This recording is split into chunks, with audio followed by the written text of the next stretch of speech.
Buenas tardes a los presentes y a las personas que nos siguen a través de Internet.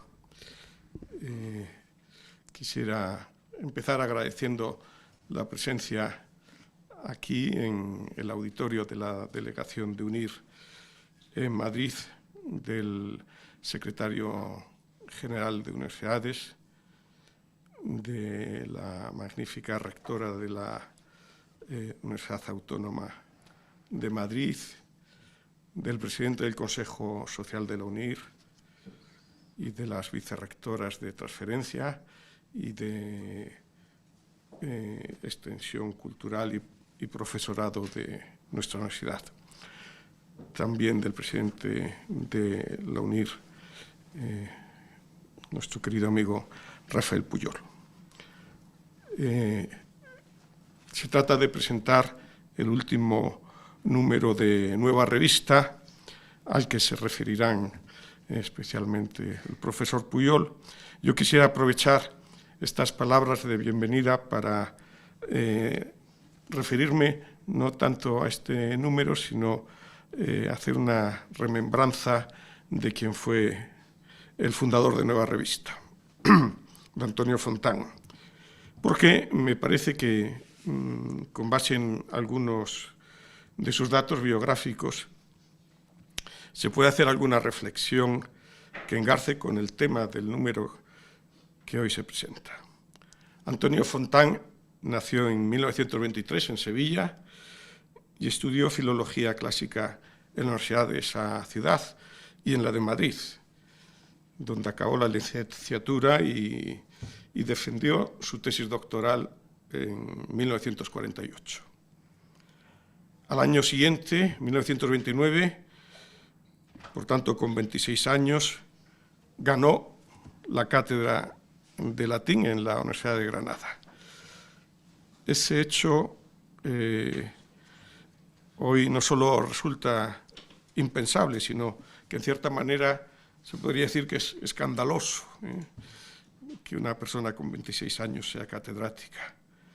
Seguramente hoy en día, si se mantuviera la acreditación de profesor ayudante, no reuniría los méritos para ser acreditado como tal. El sistema obviamente era distinto. Entonces, más que constatar dentro de estrechos márgenes que el candidato posee cada vez más méritos cualificadores, lo que se realizaba mediante un sistema de ejercicios implantado curiosamente durante la Segunda República con un decreto de 26 de junio de 1931. Se hacían unos ejercicios muy exigentes que garantizaban, si no méritos, sí aptitudes y capacidad. Evidentemente, no garantizaban que un catedrático de 26 años, una vez obtenida su cátedra, no se adocenase.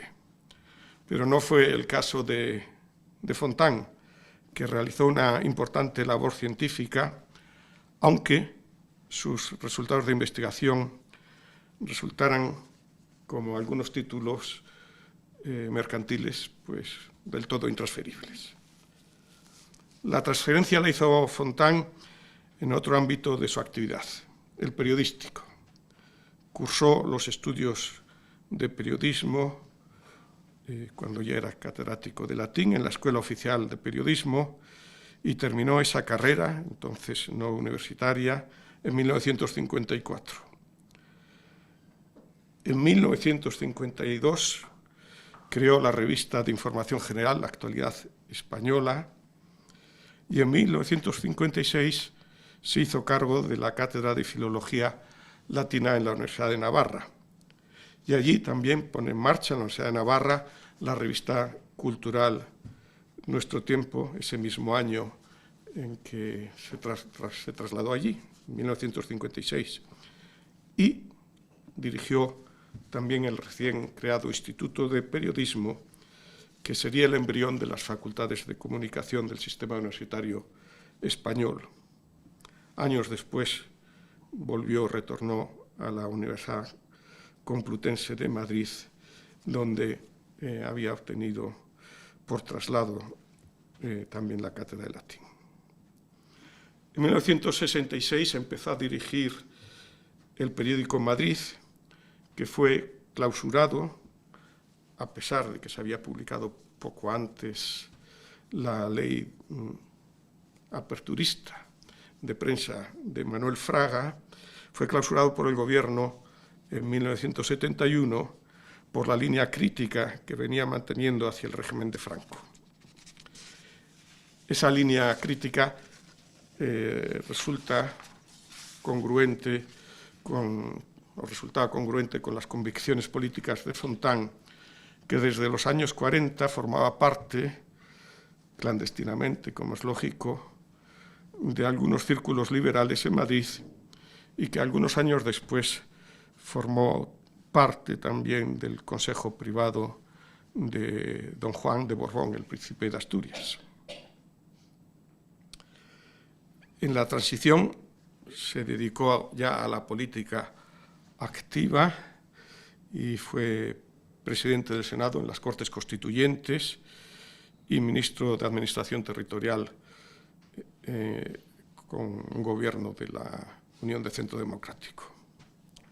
Retirado de la política activa, en 1990, con 70 años, puso en marcha Nueva Revista, una publicación que 20 años más tarde, en el 2010, fue adquirida por UNIR, unos meses antes de que Fontán falleciese en Madrid. Yo tuve oportunidad de conocerlo hacia el año 2005, creo que fue, en Almería, a donde acudió para el acto de inauguración de una empresa que puso en marcha un familiar suyo, que era conocido mío. Me pareció un anciano de mirada inteligente y serena. Bueno, qué enseñanzas, ¿no? Se podrían entresacar, o cómo podría iluminar esta biografía sintética de Antonio Fontán en lo que se refiere a nuestro sistema universitario.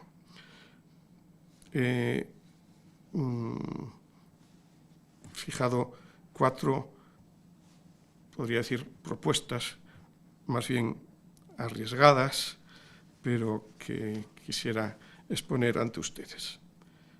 En primer lugar, si se trata de riesgos, pienso que hay que asumir algún riesgo más en la selección de profesores universitarios. No hagamos prácticamente imposible que haya catedráticos de menos de 35 o a lo sumo 40 años.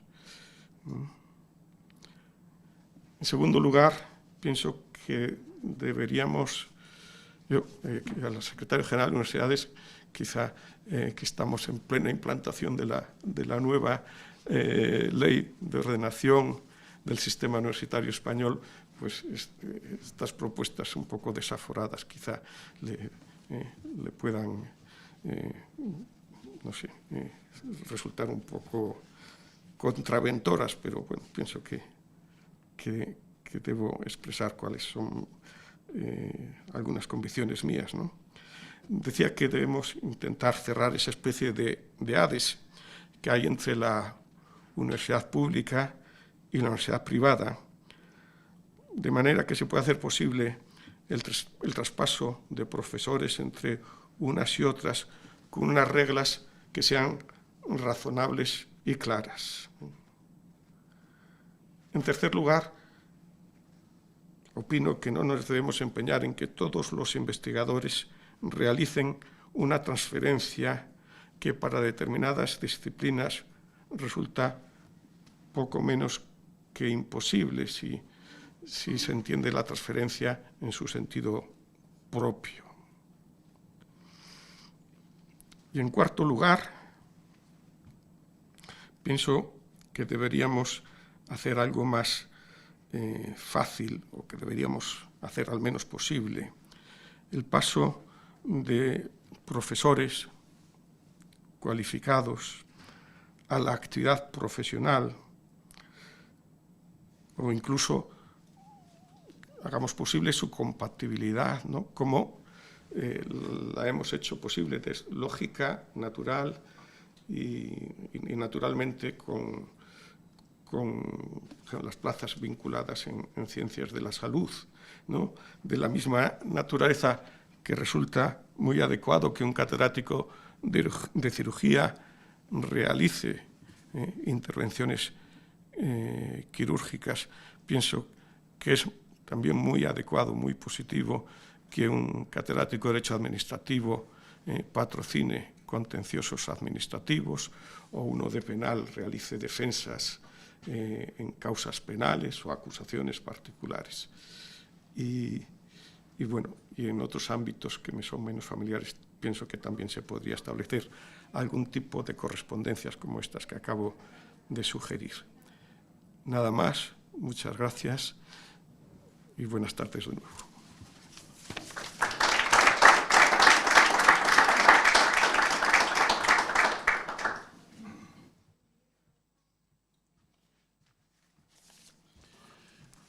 Bien, muy buenas tardes. Bueno, soy Rafael Puyol, presidente de UNIR y coordinador de este número. Y diría que persona vinculada a Nueva Revista desde casi sus inicios. Yo tuve la fortuna de conocer a Antonio Fontán y muy poquito tiempo después de que se crease Nueva Revista, yo me incorporé a su consejo editorial y he permanecido en él desde entonces. Antonio Fontán, cuando se jubiló, fue consejero del rector de entonces, que era yo mismo, en ese órgano que preveían nuestros estatutos, y se mantuvo en él prácticamente hasta su fallecimiento. Así pues, guardo de Antonio Fontán pues un recuerdo vivo de persona generosa, inteligente y capaz de llevar la universidad a muchos ámbitos a través de su magisterio y de su ejemplo personal. Este, señores, es el 8º número que dedica Nueva Revista a temas de educación superior. Por lo tanto, nos hemos convertido en una referencia de eso que quizás podríamos denominar la reflexión universitaria. Cada uno de esos 8 números ha tratado temáticas diversas que tienen siempre que ver con el quehacer, tanto docente como investigador, como de instrumento de extensión universitaria a toda la sociedad. Y este 8º número ha tenido 3 temáticas que son, en primer lugar, un análisis a través de 3 magníficos artículos de lo que llamamos la dimensión social de la universidad, y que es continuación de otra serie de artículos que incluimos sobre esta misma cuestión en el número del año pasado. Una segunda cuestión tiene que ver con temas de innovación universitaria. En este caso hemos puesto en el ejemplar 7 ejemplos de eso que con la terminología anglosajona denominamos los apprenticeship, es decir, esa especie de formación que un estudiante adquiere mientras está trabajando y que muchas veces tiene que ver con la adquisición de destrezas, de capacidades, y muy particularmente las capacidades digitales. Y la tercera parte tiene que ver con un área geográfica sobre la que esta universidad tiene una especial proyección. Me refiero a América Latina y particularmente a 2 de sus países donde nuestra existencia tiene ya algunos años detrás. Siempre dentro de una temática que tiene que ver en este caso, en ese escenario, sobre la dimensión social de nuestras instituciones. Y hecha esta brevísima presentación del número, vamos a dialogar sobre su contenido y sobre cuestiones conexas con el mismo, con nuestros 5 invitados, a los que empiezo por dar mis más encendidas gracias. Hemos, por diversos avatares que quizás tienen que ver con otras circunstancias ajenas a nuestra propia universidad, hemos tenido que cambiar un poco el horario de esta presentación. Les pido a ustedes disculpas, pero es muy de agradecer que, a pesar de ese cambio, nuestro secretario general ha hecho el esfuerzo de estar con nosotros una vez más. José Manuel, muchísimas gracias. Y con él, pues todas las demás personas que han tenido que reacomodar su agenda para estar esta tarde aquí. Contraemos con todos una deuda impagable, y quiero decir que nunca les vamos a pagar esa presencia en nuestra casa. Así pues, Teresa, Isabel, Amaya, Jordi, muchísimas gracias también por estar con nosotros. Y vamos a empezar sin más preámbulo. Isabel, tú tienes un artículo en este número en el que hablas de cuestiones relacionadas con la transferencia, y allí afirmas que la Universidad Española no está suficientemente preparada, y dices, para asumir el reto de la transferencia. ¿Querrías ampliarnos un poco esta afirmación? Gracias, profesor Puyol. Bueno, en esta primera intervención querría agradecer al presidente de UNIR y en su papel de editor de esta nueva edición de Nueva Revista orientado a la universidad, el impagable papel que se ha realizado de edición y la calidad que ha salido, ¿no? Yo creo que este es un producto claro de transferencia donde intentamos o donde se intenta acercar lo que se está haciendo desde la universidad a la realidad. Y en este artículo, bueno, la reflexión se apoya en datos, ¿no?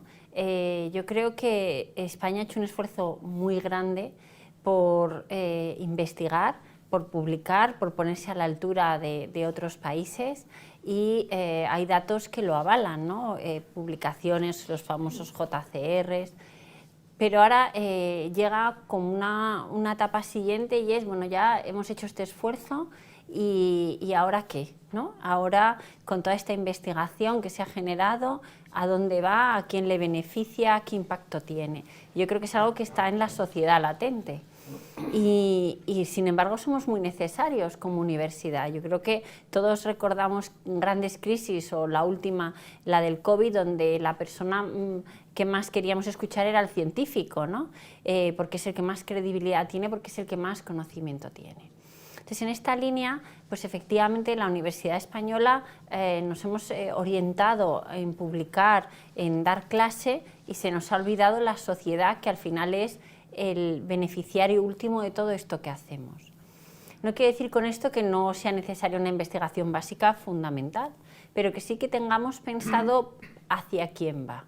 Y aquí, con espíritu crítico, empezando por mí misma, la investigación no debería ir orientada solo a tus coautores o a tus lectores investigadores para que luego te citen en esta dinámica circular de yo publico para que esta persona siga su línea de investigación, y al revés, ¿no? Yo creo que la sociedad es un agente fundamental que le hemos estado ignorando. Y es muy difícil hacer transferencia. Es muy difícil porque supone juntar a estas dos grandes agentes, por un lado el científico y por otro lado la sociedad y sus necesidades, poner a dialogar, ¿no? Y por sociedad en general, que quizá es un poco abstracto, pues estoy hablando de empresas, estoy hablando de organizaciones sin fin de lucro, de políticos, ¿no? A nosotros ya no sé, pues cuando nos piden, pues necesitamos un informe de la tendencia de empleo en una determinada región. Bueno, pues ahí hay que hacer ese esfuerzo de convertir un conocimiento que existe en un informe que le sea útil a la persona que nos lo está pidiendo, ¿no? Entonces, yo creo que la primera gran dificultad es ese diálogo necesario que hay que hacer. Y sobre todo recomendaría, o creo que una cosa que funcionaría muy bien aquí es todo lo que tiene que ver con el sistema de incentivos. Volviendo a la idea original, hasta hace no mucho el sistema de incentivos del investigador español era publica JCR, sobresimplificando aquí, que el profesor Pingarón no me riña luego, pero sobresimplificando era publique usted JCR, ya quien le lea, pues bueno.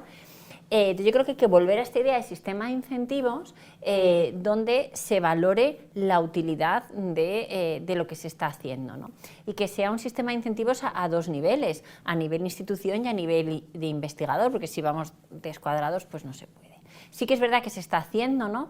El último sexenio de investigación da ese 10% a impacto social, las nuevas figuras de acreditación ya recogen puntos importantes para transferencia, estamos en ciernes de un nuevo sexenio de transferencia, pero aún así creo que debería haber un sistema de incentivos más coherente con una demanda social, que es toda esta inversión que se está haciendo en investigación tan importante en las universidades e imprescindible, vamos un poco a intentar avanzar todavía más y que realmente tenga un impacto real para la sociedad. Muchísimas gracias, Isabel.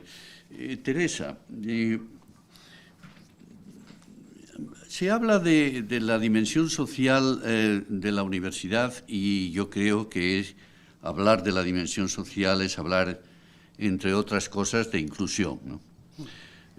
¿Tú crees que las universidades españolas son suficientemente inclusivas? Bueno, yo, con permiso de todos los aquí presentes, creo que se ha avanzado mucho, pero queda mucho todavía por hacer, porque el tema de la inclusión se plantea siempre como parece la persona que tiene un problema de discapacidad o de diversidad funcional, parece que le están haciendo un favor o que lo tiene que solicitar, que le van a dar una condición diferente respecto a los demás para que pueda acceder a lo que es un derecho para él, que es una educación universitaria en plenas condiciones, y eso para las familias y para la propia persona pues es un camino de obstáculos, ¿no? Que lo ha padecido desde que llega en infantil, sigue en primaria, sigue en secundaria y luego pues bueno, pues tiene ese acceso en el que pues hay unas plazas que están concertadas y están pensadas para personas con discapacidad, pero que si no se cubren con personas para discapacidad, ¿a quiénes van, no? A los que tienen mejor nota, o se va bajando de ese 33 hasta llegar a un 10% de discapacidad, o qué criterios está siguiendo para poder conseguir que todo el mundo pueda tener acceso a unos estudios universitarios.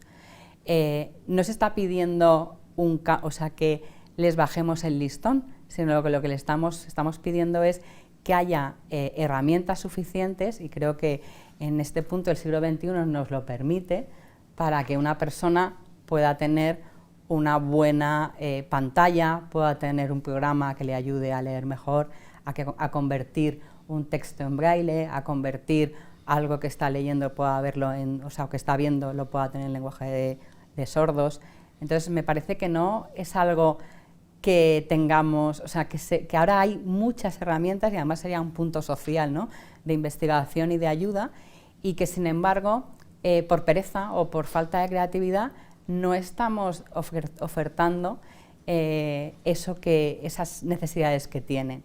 De hecho, nosotros nos seguimos, al menos en esta universidad, nos seguimos basando en una guía que hicieron entre varias universidades con la CRUE y la ONCE, que data de 2016, y ahí estamos, ¿no? Estamos con la red de SATPU, de la Red de Servicio de Apoyo a las Personas con Discapacidad en la Universidad, y creo que desde 2016, no solo por la pandemia, sino por los avances tecnológicos, hay muchísimos aspectos que se pueden mejorar. Desde luego, me parece que no tiene que venir la persona con su ordenador de casa y con la necesidad tecnológica cubierta desde casa, sino que las universidades tendríamos que ser capaces de poderles dar ese servicio, porque igual que hacemos rampas, podemos dar un ordenador en el que puedan hacer los exámenes con todo tipo de garantías. No estamos pidiéndoles bajar el nivel, lo que estamos pidiéndoles es que esos requisitos mínimos para que ellos puedan demostrar lo que valen, se los podamos procurar. Gracias. Muchísimas gracias, Teresa. Jordi, el presidente de la Conferencia de Consejos Sociales de las Universidades Españolas se queja en su artículo, en este número, de que estos órganos son meros instrumentos de control económico y presupuestario y que no tienen capacidades reales para el ejercicio de tales competencias, ¿no? Más o menos viene a decir, para este viaje no habría sido necesaria la creación de un órgano de esta naturaleza, ¿no?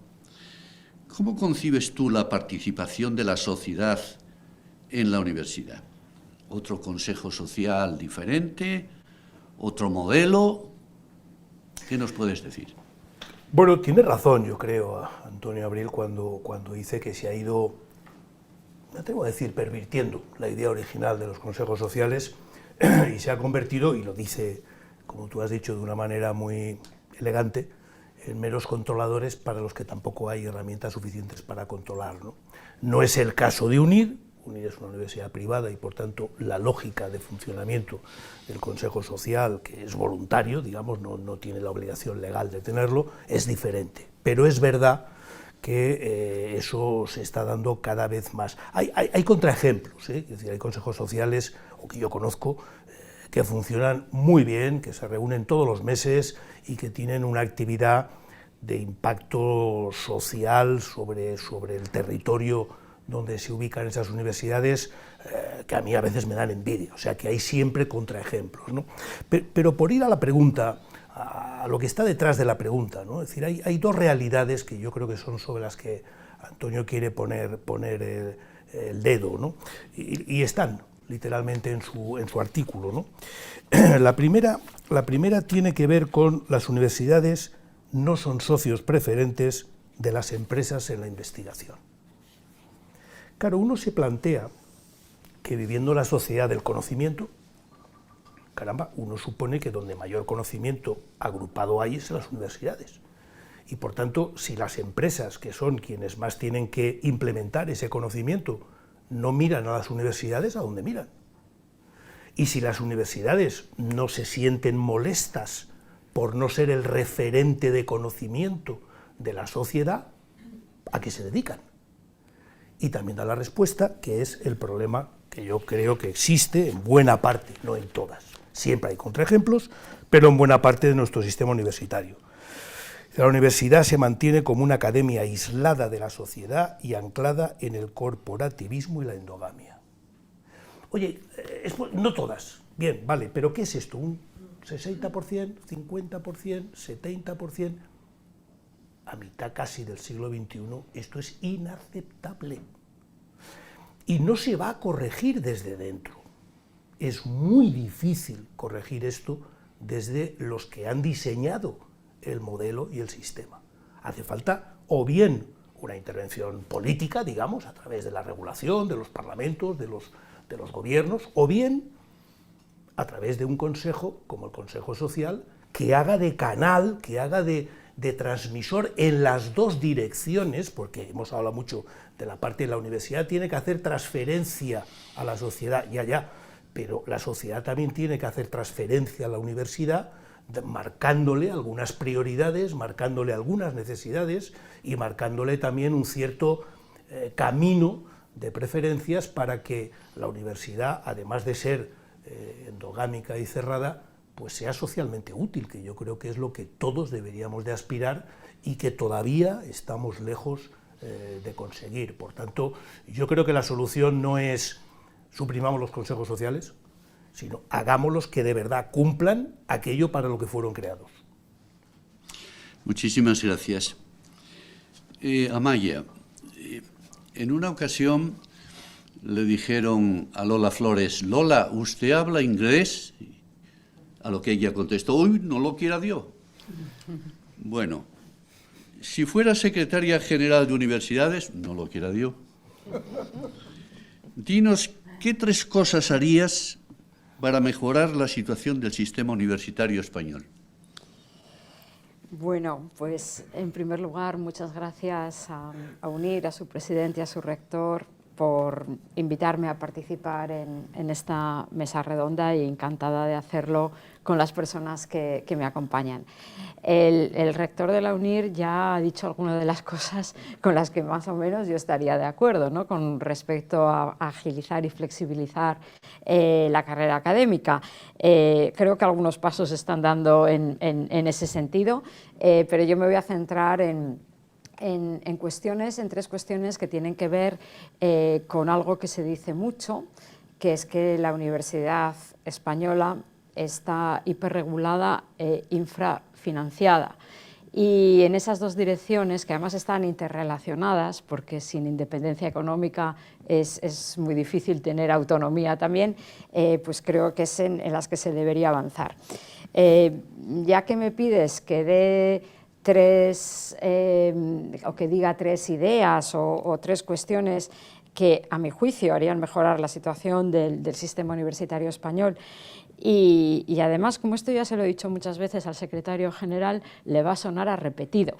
O sea, ya me ha oído decir muchas veces que hace falta un programa de fortalecimiento de las universidades, tipo campus de excelencia que tuvimos en su momento, pero campus de excelencia de verdad, que permita a las universidades hacer proyectos de futuro, hacer inversiones de futuro en áreas estratégicas para la sociedad, como puede ser inteligencia artificial, energías renovables, etcétera, tanto en lo que se refiere a infraestructuras como en lo que se refiere a fomento de la investigación y que esto venga acompañado de fondos estructurales para la investigación, que la investigación no tenga que depender de convocatorias que varían, ¿no? de año a año. Creo que también sería muy necesario, con todo lo que estamos viendo y también para mejorar la autonomía de las universidades, que empezáramos a crear espacios de innovación, tipo pues, sandboxes, que se llama, ¿no?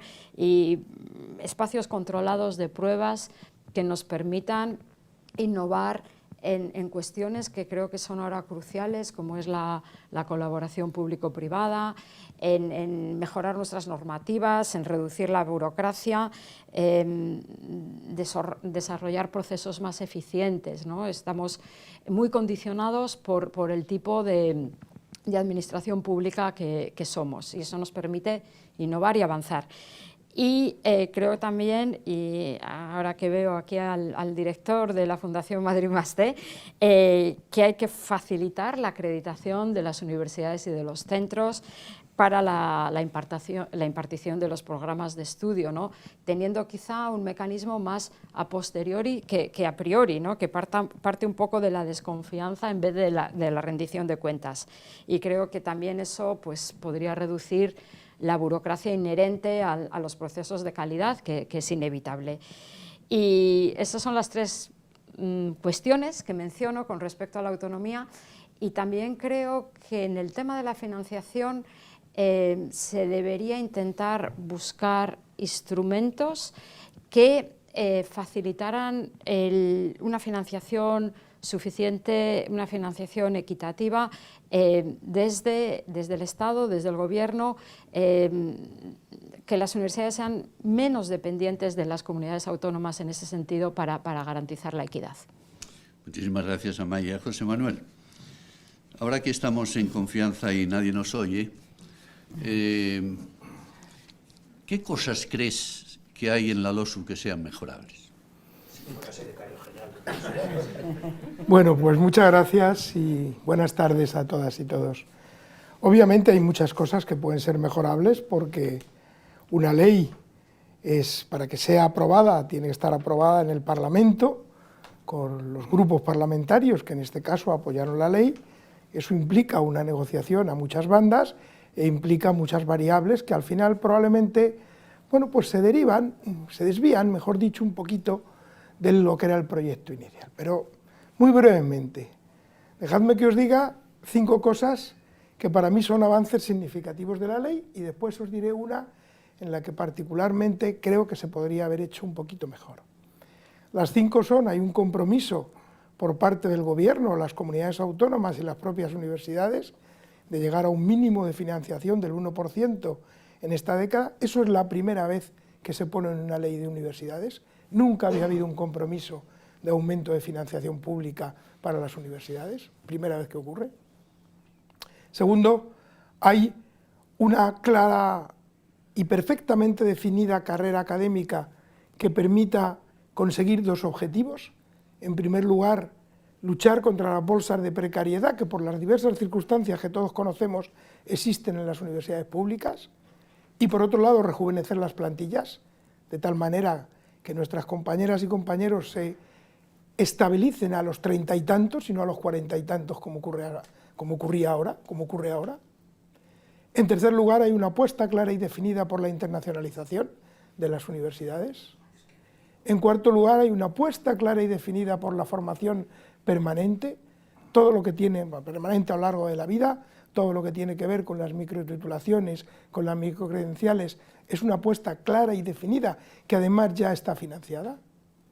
Y en quinto lugar, por primera vez también en una ley de universidades se reconoce que las becas son un derecho subjetivo, solamente sujeto a las características socioeconómicas de los aplicantes.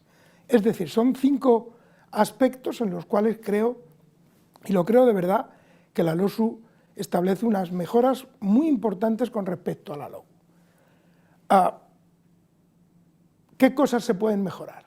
Bueno, fíjense ustedes que el 69% de las universidades públicas españolas no cumplían la LOU, no la LOSU, la LOU, antes de entrar en vigor la LOSU, no cumplían la LOU.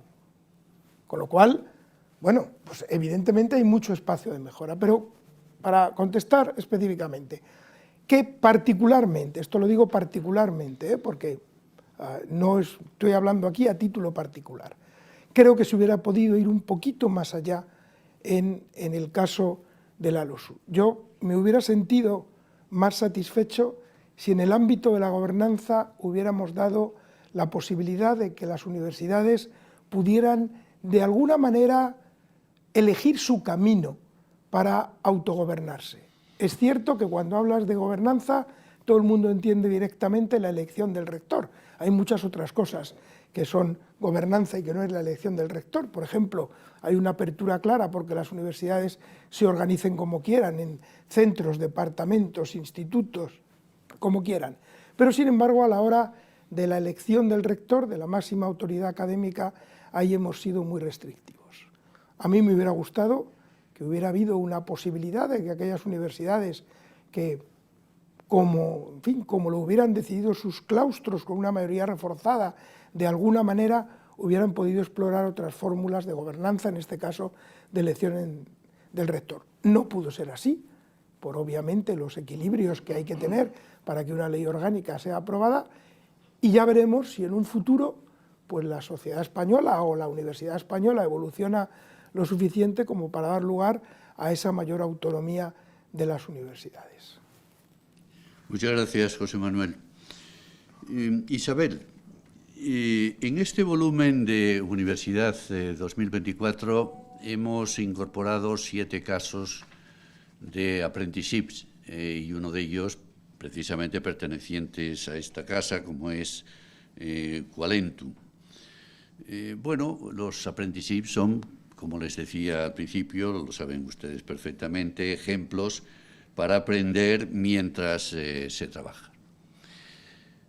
¿Por qué tú crees que este tipo de iniciativas ha tenido, al menos hasta ahora, tan poco implantación en nuestro país? Bueno, yo creo que parte del problema radica en la visión más, digamos, tradicional de la universidad, ¿no? Que la universidad era proveedora de conocimientos que no estaban en ningún otro sitio y el estudiante iba y los adquiría, ¿no? Bien en formato apuntes, luego libros. Y claro, ahora ya en esta sociedad del conocimiento, como bien decía el profesor, como decía Jordi Sevilla, pues ya está disponible en muchas partes. Entonces, la universidad tiene que dar un paso adelante y decirle al estudiante, bueno, este es el conocimiento que existe, yo te ayudo a filtrarlo, a pulirlo, a ver lo que es relevante, pero te enseño a utilizarlo.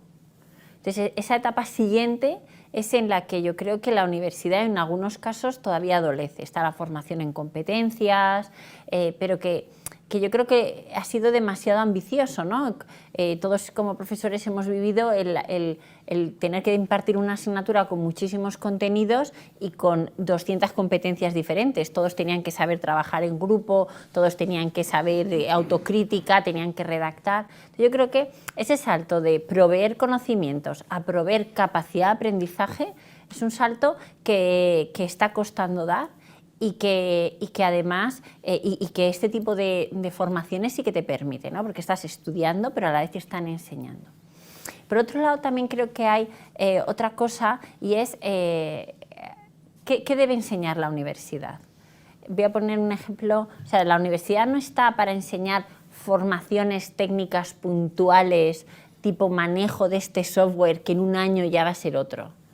Entonces, no debemos caer en eso, en enseñar algo tan práctico que va a dejar de ser útil enseguida, sino buscar un equilibrio entre ni enseñar conceptos muy abstractos ni algo ir tan al grano, ¿no? Entonces, en ese equilibrio, yo creo que esta fórmula es la ideal, a la vez que estoy terminando mis estudios, es decir, que ya he tenido unos años de madurez, de adquisición de conocimientos, de reflexión, pues ahí ya voy al mundo práctico y lo empiezo a aplicar. Y claro, para las universidades, para las empresas es algo estupendo, porque las empresas tienen una capacidad para influir en el sentido positivo de los futuros empleados, de elegirlos. Entonces yo creo que es una dinámica muy positiva, pero que requiere ese salto de aprender a enseñar, de enseñar a aprender, que no creo que sea tan fácil de llevar a cabo. Muy bien. Teresa, Nacho Villaverde nos ha escrito un magnífico artículo en este número sobre la extensión universitaria, ¿no? Por cierto, Nacho Villaverde hace un par de días ha sido reelegido rector de la Universidad de Oviedo y tiene un mérito verdaderamente extraordinario, porque siendo como yo un tipo de Gijón, llega a ser rector de Oviedo, o sea que verdaderamente forma parte del cuadro de honor de las personas más meritorias. Pero bueno, vamos a su artículo, a su magnífico artículo. Él dice que más allá de la docencia y de la investigación, pues la extensión universitaria debe formar parte del ADN de cualquier institución educativa superior, ¿no? Yo lo creo así igualmente, ¿no? Pero ¿realmente tú crees que las universidades españolas están realmente influyendo en la sociedad precisamente a través de esa extensión universitaria? Pues, gracias por la pregunta, Rafael. Yo creo que la tentación que tenían los profesores universitarios, como muy bien ha indicado Isabel, era quedarse en su torre de marfil, ¿no? Yo sé mucho sobre, yo qué sé, medicina oncológica, o sé mucho sobre el átomo y bueno, muy bien, y ahí pues estupendo, y cuanto más obtuso sea, cuanto menos me entienda la gente, parece que soy más docto y conozco más mi campo, ¿no? Y precisamente yo la sensación que tengo por esta democratización del saber y porque las redes sociales nos llevan a todas partes y las personas luego tienen unos intereses en cosas de lo más peregrinas, ¿no? En que eso ha sido positivo. Luego hay profesores pues, que siguen siendo como aquel bibliotecario que considera que los libros son un bien totalmente arcano y que tienes que hacer 5 posiciones para que te lo dejen, ¿no? En vez de ser un bibliotecario que tienes que intentar conseguir que todas las personas, el mayor número de personas, tengan interés por leer ese libro. Entonces me parece que lo interesante y la labor que tienen que hacer los profesores, que tenemos que hacer todos, es promover ese saber en todos los elementos.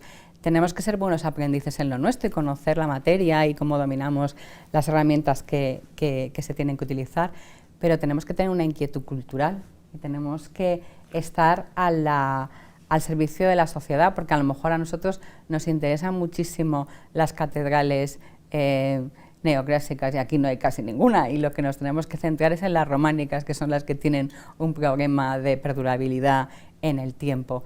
Entonces me parece que el que yo creo que poco a poco, y que además esta apertura que ha supuesto las pantallas e Internet ha sido positiva, pero que la universidad tiene que tener en cuenta que tiene que salir a la sociedad y que tiene que dejar que la sociedad entre también en la universidad, y que tienen que ver qué es lo que están haciendo, que están subvencionando no para cosas absurdas y que no sirven más que para 4 personas que se dedican a eso, sino que cualquier actividad que hacen, o aunque no lo sea, o van con el objetivo de un bien útil y práctico, o van bien a incrementar este patrimonio cultural, humanístico y artístico, que también es relevante y que también tenemos que preservar, y que también la sociedad está llamada a ello.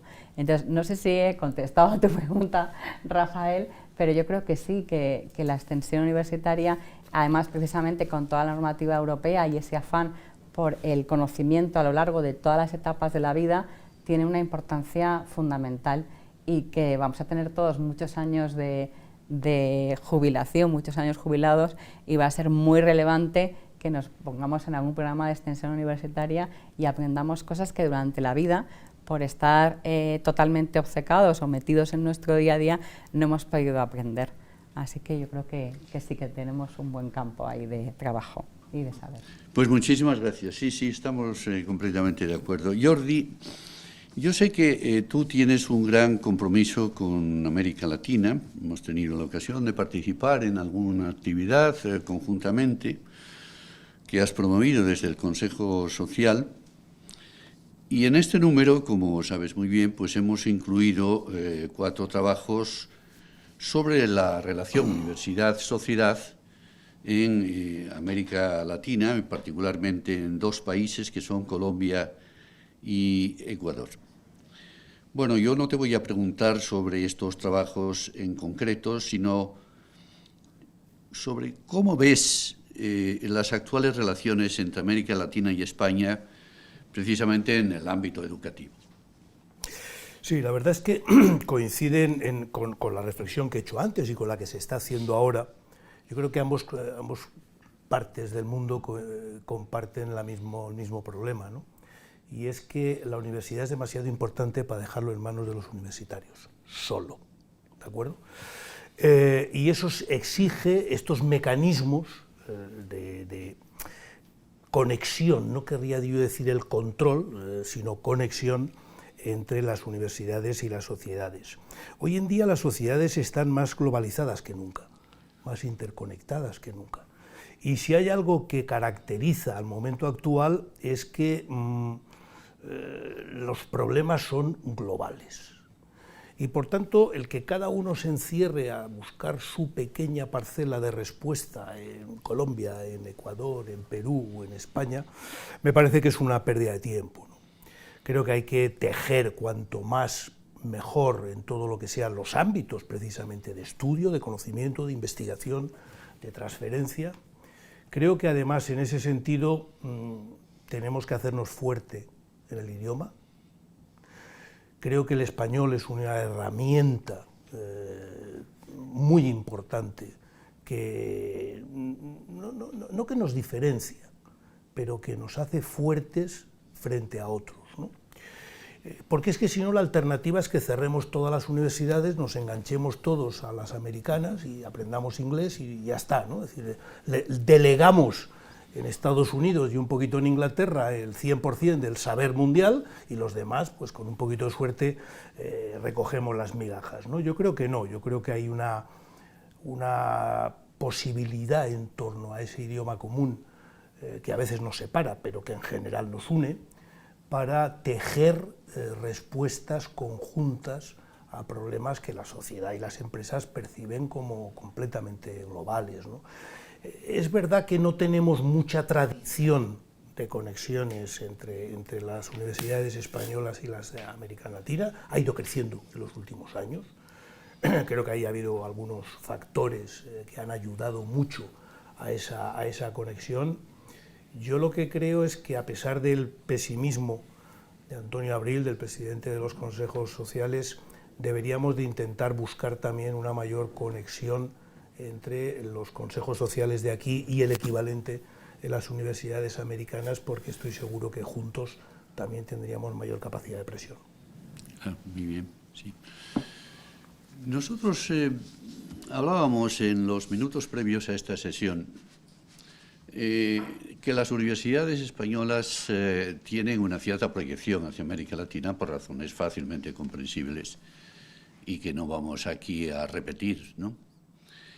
Pero que algunas universidades, a nosotros en particular, que tenemos una amplia presencia en América Latina, nos preocupa que la oferta educativa que puedan hacer nuestras instituciones no vaya acompañada de la calidad suficiente, ¿no? Es decir, yo creo que la conexión con América Latina pasa no solo por ofrecer títulos académicos de cualquier nivel, sino por ofrecer esos títulos con una calidad adecuada, porque si no, probablemente vamos a desprestigiar al propio sistema, ¿no?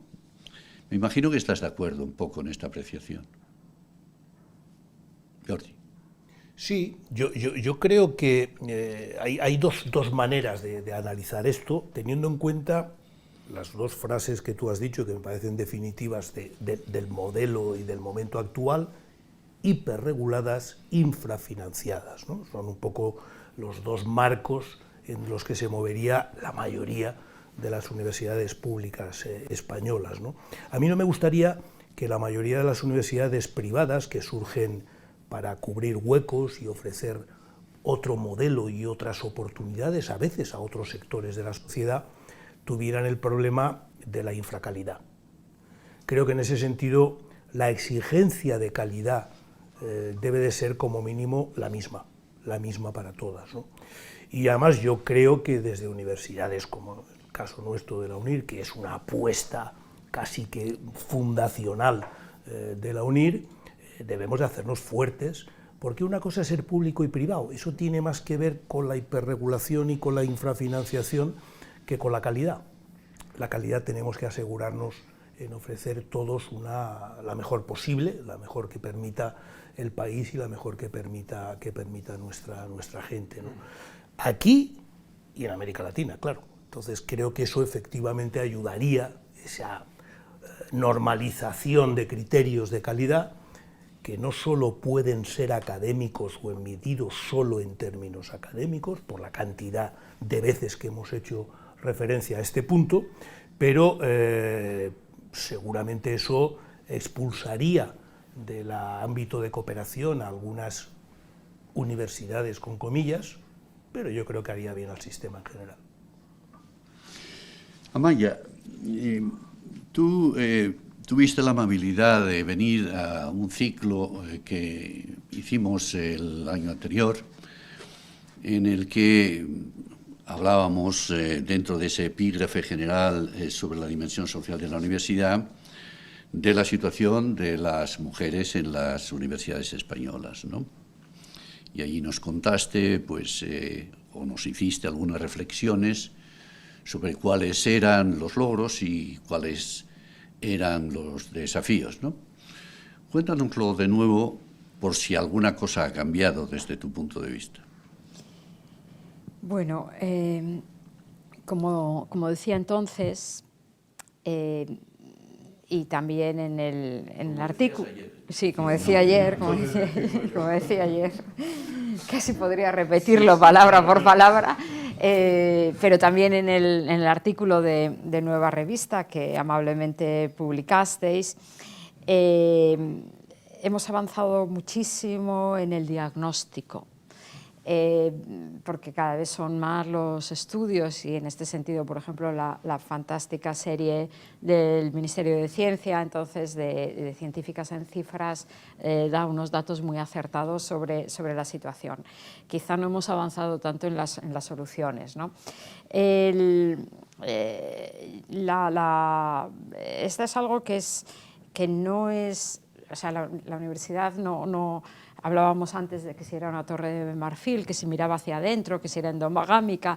Bien, todo esto con matices se puede más o menos aceptar, pero la situación de la mujer en la universidad es la situación de la mujer en la sociedad realmente. O sea, no es algo aislado ni diferente. Yo creo que por cada éxito hay un desafío, porque los éxitos nunca son totales, ¿no?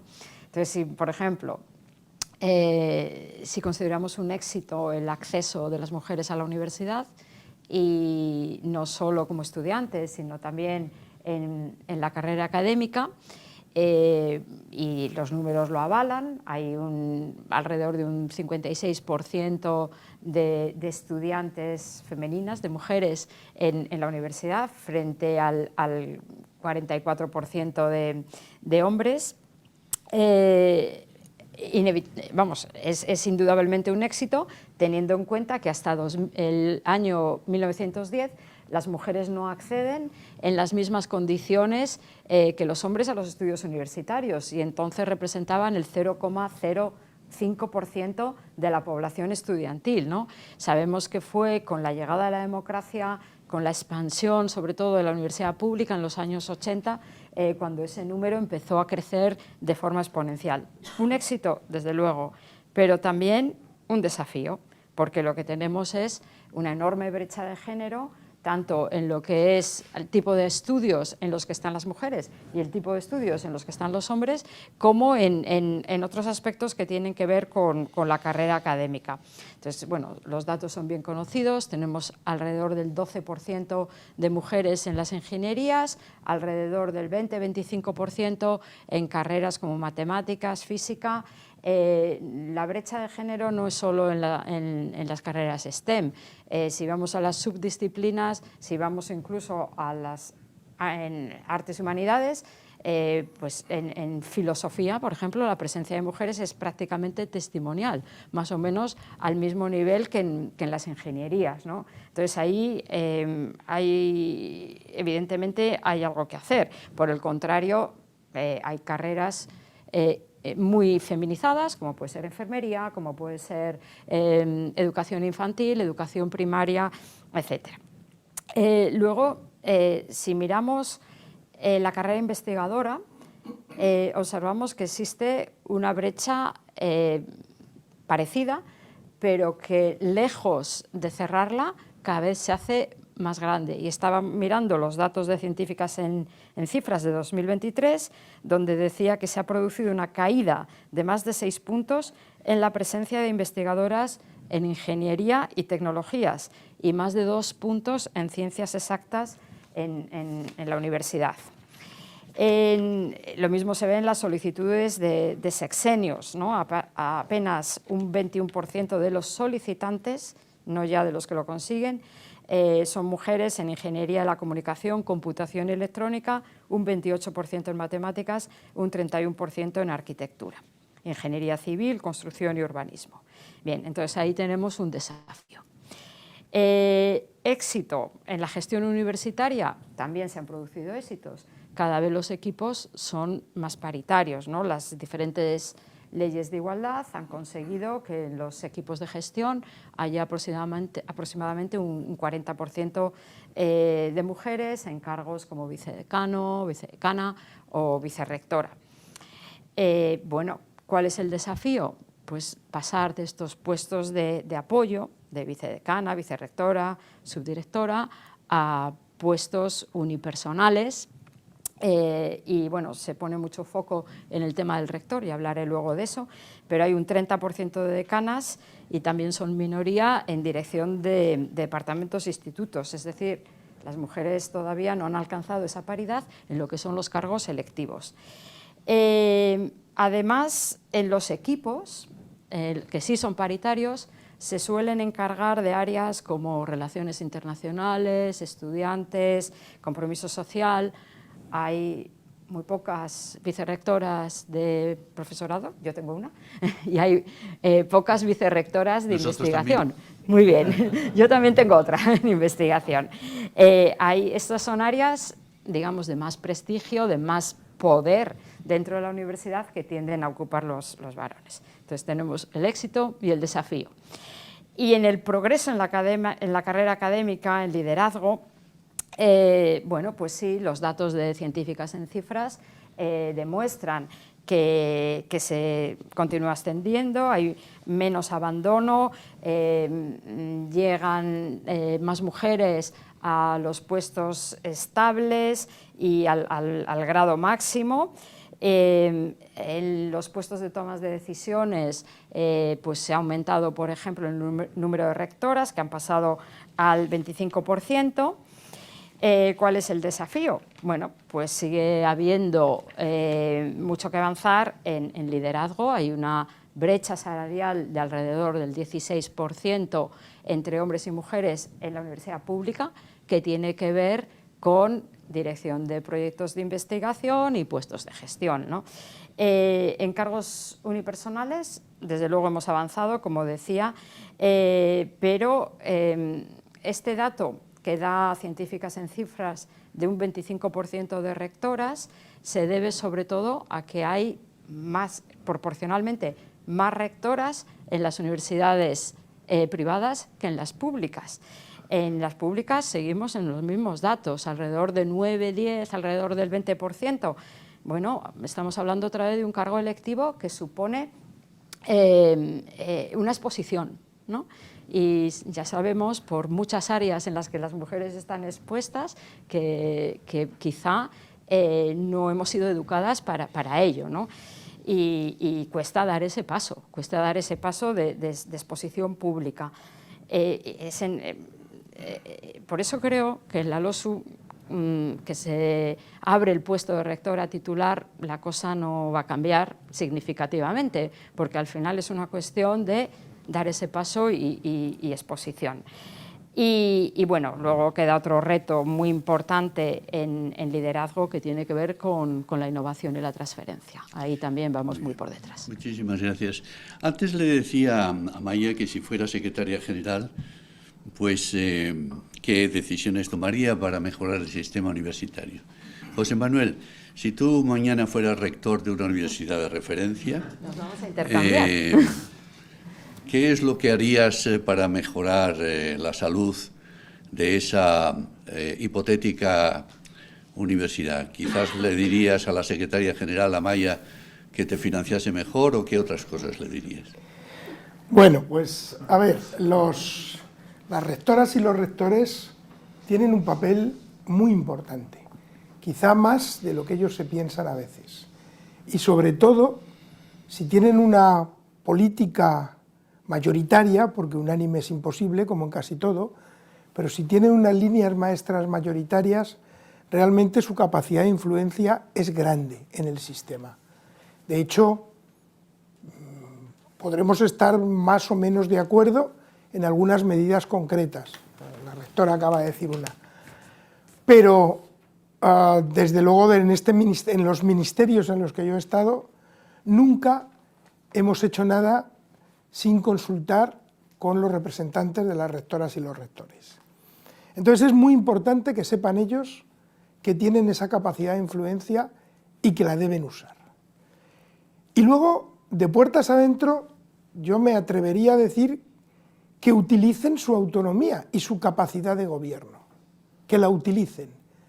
Ahora, con la nueva ley, es verdad que ya no tienen que someterse a un periodo de reelección, que era uno de los cuellos de botella para poder hacer o dejar de hacer cosas. Una vez que te han elegido y tienes esa legitimidad, tienes por delante un periodo de 6 años y ya no te puedes volver a presentar. Otra cosa es que acabemos con esa práctica de que los rectores dejan a delfines, cosa que deberíamos también intentar acabar, pero tienen que gobernar, ¿eh? Y yo lo que haría sería gobernar. Es decir, con el claustro, ahora hay que reformar los estatutos, pues hay que mojarse. Y hay que tener una política de universidad, no, por ejemplo, un sumatorio de políticas de centros, que es la política de la universidad. No, hay que tener una política de universidad, hay que tener una política docente, hay que tener una política de fomento de la investigación, de fomento de la transferencia e intercambio de conocimiento. Por ejemplo, pongo un ejemplo claro. Hay algunas universidades que se quejan amargamente que en algunas determinadas áreas de conocimiento no tienen suficientes doctores. Pues es que depende de ellos. Las universidades en sus planes propios de investigación pueden hacer acciones específicas dedicadas a establecer programas de doctorado en esas áreas de conocimiento donde hay un déficit. Ahora, claro, si lo que haces es repartir una plaza de ayudante doctor por cada uno de los centros, eso no es una política universitaria. Hay que hacer política y hay que mojarse y hay que decir que no a veces. Hay que decir que no a algún decano, cuando a lo mejor ya tu centro tiene 5 grados, 4 dobles grados, 18 másteres, y te viene y te dice, no, la Junta de Facultad ha decidido que vamos a hacer otro doble grado. Oiga, mire, pero si resulta que su número de estudiantes lleva siendo el mismo, cuando no menor, en los últimos 10 años. Pues no le digo que sí hasta que no me ponga uno a extinguir. O sea, este tipo de cosas que creo que los rectores deberían utilizar su capacidad de autogobierno para eso. Es difícil. Los equipos de gobierno, los claustros, todo es difícil, porque evidentemente uno de los problemas que tiene la gobernanza, que he dicho antes, es que todo es muy complicado, pero también es muy complicado a nivel de un ministerio, de un gobierno, ¿no? Pues todo hay que pactarlo, todo hay que verlo, pero se necesita tener una cierta capacidad de gobierno. Entonces, ¿qué haría? Utilizar la capacidad de autogobierno que me dan las leyes para efectivamente hacer política académica y de investigación. Si la política es el café para todos, pues da igual. En fin, no voy a decir obviamente, pero hay alguien que me dice, no, pero si no necesitamos nada más que plazas y dinero. Hombre, es que entonces, pues es rector ese foco que hay ahí, ¿no? O rectora. Pues claro, si le doy todas las plazas y todo el dinero que usted quiera, pues ¿dónde está su capacidad? Entonces, que utilicen esa capacidad para, con todos los problemas que ello conlleva, que soy obviamente, en fin, conocedor de todos esos problemas, la utilicen. Algunos rectores, ahora os voy a dar la palabra final, Jordi, si me permites. Algunos rectores no tienen delfín, ¿no? Su sucesor se convierte en un auténtico tiburón. Es decir, o sea que llegamos al final y para cumplir con el horario previsto, yo haría una reflexión final, o os pediría a cada uno una reflexión final de 1 minuto, el minuto de oro de esta sesión.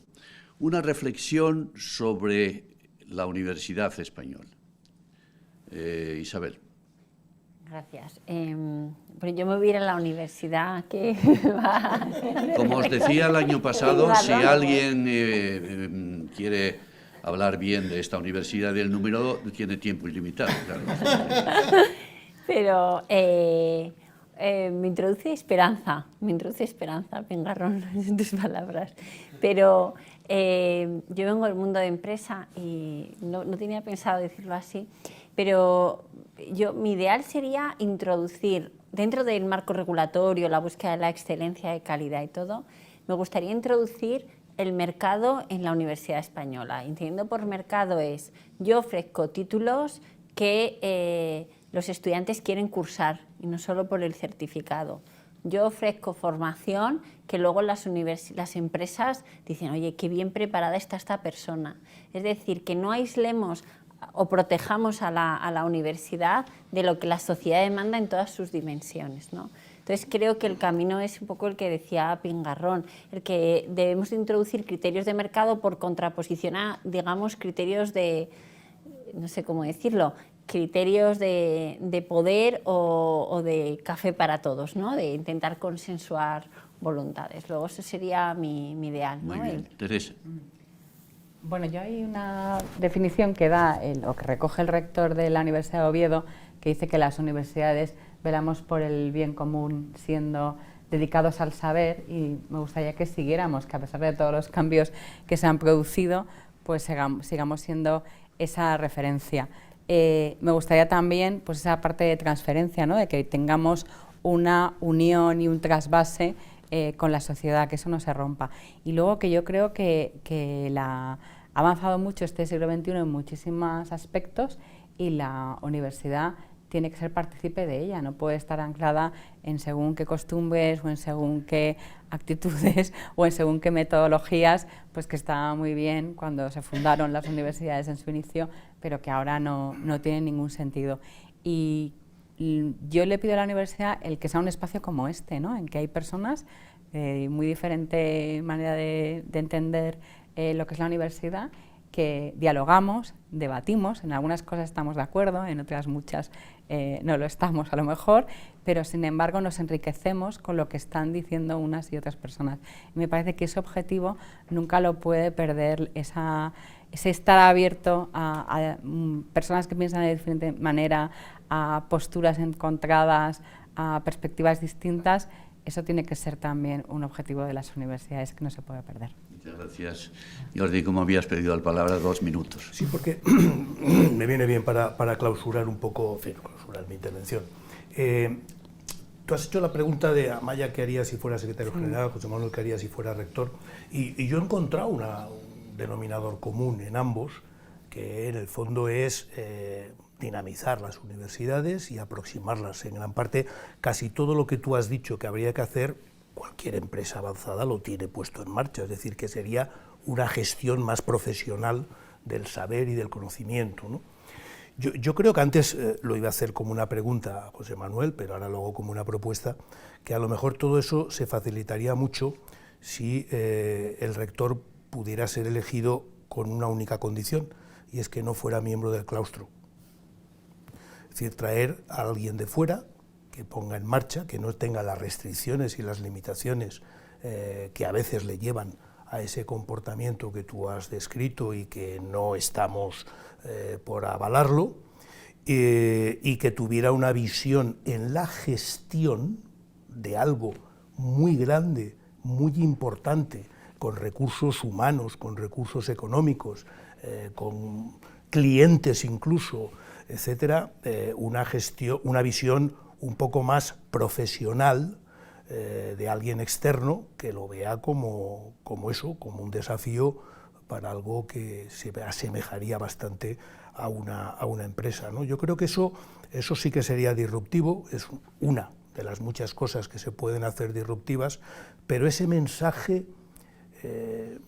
tanto internamente a las universidades como externamente a la sociedad, creo que sería bastante positivo. Y luego, por supuesto, la campana de Gauss funciona y los nuevos fichajes los habría buenos, malos, regulares, etcétera, etcétera, pero creo que podrían permitir una fase de transición hacia esa universidad que, como digo, es demasiado importante para dejarla solo en manos de los universitarios. Amaya. Bueno, yo creo en una universidad totalmente en conexión con la sociedad, tanto a nivel local como regional, como internacional, ¿no?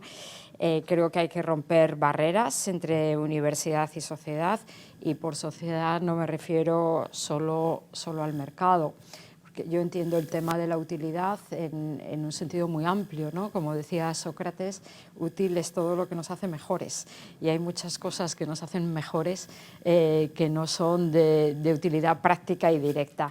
La universidad tiene que seguir siendo un espacio de diálogo, de tolerancia, de contrastar ideas, tiene que aportar certidumbres en un contexto voluble y de incertidumbre.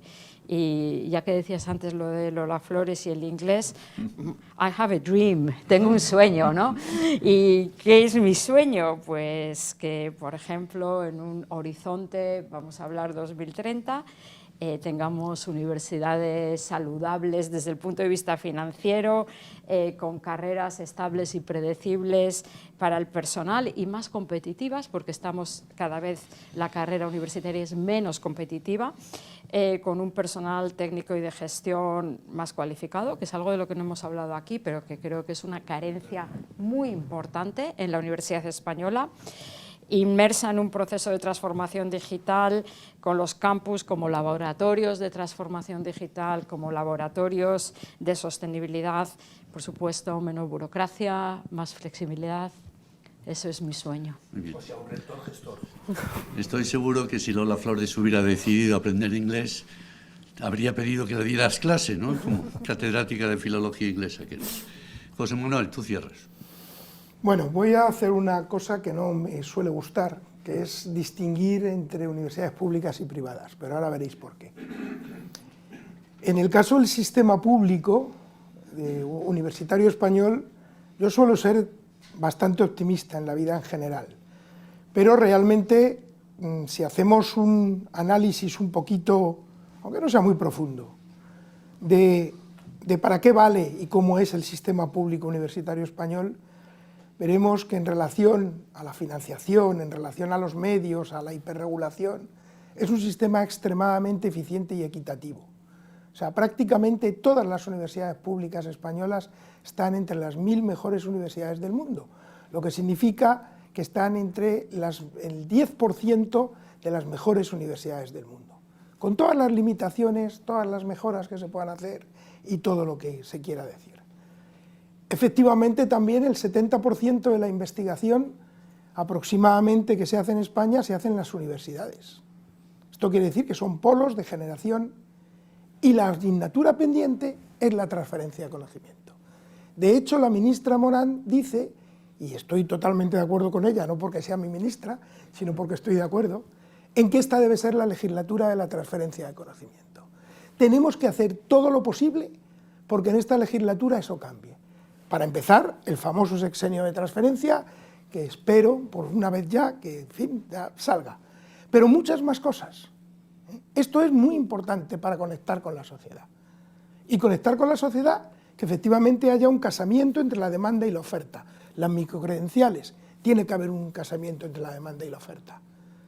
Es decir, el papel aquí de los consejos sociales es muy importante, más allá del control interno, que en fin, que esto son cosas más discutibles, pero más allá de eso, los consejos sociales juegan un papel fundamental para efectivamente saber si esa oferta y esa demanda está en la misma dirección. Y esto es importante, y para eso también los presidentes de consejos sociales tienen que ser personas que conozcan la universidad, cosas que a veces ocurren y a veces no. Pero bueno, esta es otra historia. Con lo cual yo creo que si efectivamente fuéramos capaces de entre todos poner en marcha esa senda de crecimiento de la financiación hasta un mínimo del 1% de aquí a 2030, tendríamos, por ejemplo, para hacer planes de refuerzo institucional, sin ningún problema, tendríamos planes para fomentar la innovación, para utilizar ese tipo de instrumentos. Entonces, a eso es a lo que nos tenemos que poner con las luces ya medianas, ya no tan largas, pero desde ya. Y con las universidades privadas. A ver, creo que todos lo sabéis, ¿no? Pero ahora mismo hay 50 universidades públicas, 2 son especiales, 3 en realidad, pero 2 no tienen, en fin, la Universidad Internacional de Andalucía y la Menéndez Pelayo son especiales, pero es que hay 41 universidades privadas ya en España, 41, y subiendo. Entonces es muy importante que desde las universidades privadas establezcáis claramente que los estándares de calidad para vosotros tienen que ser los mismos que para las públicas, los máximos posibles, porque si no, llegará un momento en que esa hiperinflación de universidades privadas, discutibles, dejémoslo con ese término, os perjudicará a todos. Tenéis que ser muy exigentes desde las universidades privadas, y este es un ejemplo bueno, esta universidad es un ejemplo bueno, de que apostáis, no, estáis inmersos en los mismos criterios de calidad, docente e investigadora, que las universidades públicas. Si no, tendremos un problema. Entonces yo estoy convencido y espero que efectivamente el sistema universitario español, complementario, todo eso que se ha dicho, sea capaz de tener unos estándares de calidad que fundamentalmente para una universidad como esta, que tiene sus raíces y su objetivo en extender el sistema universitario español más allá de las fronteras de nuestro país, pues efectivamente lo cumpla y que sea motivo de orgullo y que diga, la universidad, en este caso la UNIR, sí, por eso tengo tiempo extra, pues en este caso, pues efectivamente cumple con los criterios de calidad para decir que sus títulos son títulos que cumplen efectivamente con lo que marca el sistema europeo de educación superior y el sistema iberoamericano del conocimiento, porque así lo marca también. Así que creo que tenemos unos retos importantes por delante, los dos, los públicos y los privados, pero si fuéramos capaces de converger en los criterios de calidad, probablemente tendríamos bastante menos problemas de reconocimiento mutuo. Tengo la sensación de que has acabado muy pronto. Bueno, señoras y señores, muchísimas gracias a todos, a los que estáis en la sala y a todos los que nos han seguido desde detrás de sus pantallas. Muchísimas gracias a los 5 que habéis participado. Ha sido un placer escucharos, así que a todos muy buenas tardes.